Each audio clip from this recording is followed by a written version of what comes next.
పెద్దపల్లి జిల్లా రామగుండం కార్పొరేషన్ లో అంతర్గత విభేదాలు బగ్గుమన్నాయి. హైదరాబాద్ లో ప్రత్యేక శిక్షణ శిబిరానికి వెళ్లాల్సిన కార్పొరేటర్లు డుమ్మా కొట్టారు. మేయర్, కమిషనర్ వ్యవహార శైలిపై అసంతృప్తిని వ్యక్తం చేస్తున్న కార్పొరేటర్లు తమకు కనీస గౌరవం ఇవ్వడం లేదంటూ ఆవేదన వ్యక్తం చేస్తున్నారు. మేయర్, కమిషనర్ తీరుపై జిల్లా కలెక్టర్ కు ఫిర్యాదు చేసినా మార్పు రాలేదని మండిపడ్డారు. మరోవైపు కాంగ్రెస్ పార్టీ కార్పొరేటర్లు కూడా శిక్షణ శిబిరానికి హాజరు కాకపోవడంపై తీవ్ర చర్చ నడుస్తుంది. మొత్తం రామగుండం కార్పొరేషన్ లో 60 మంది కార్పొరేటర్లు ఉండగా అందులో కేవలం 3 మాత్రమే హాజరు కావడంపై చర్చ మొదలైంది.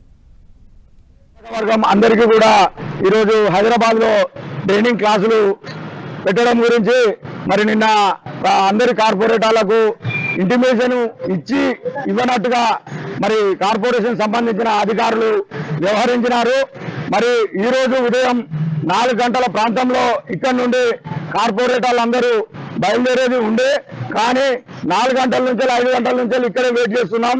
కేవలం 5-6 కార్పొరేటర్లు తప్ప మిగతా వారు ఎవరు కూడా రాలేదు. మెజార్టీగా ఉన్న కార్పొరేటర్లు అందరూ కూడా ఈరోజు ఈ కార్యక్రమాన్ని బైకాట్ చేసినారు.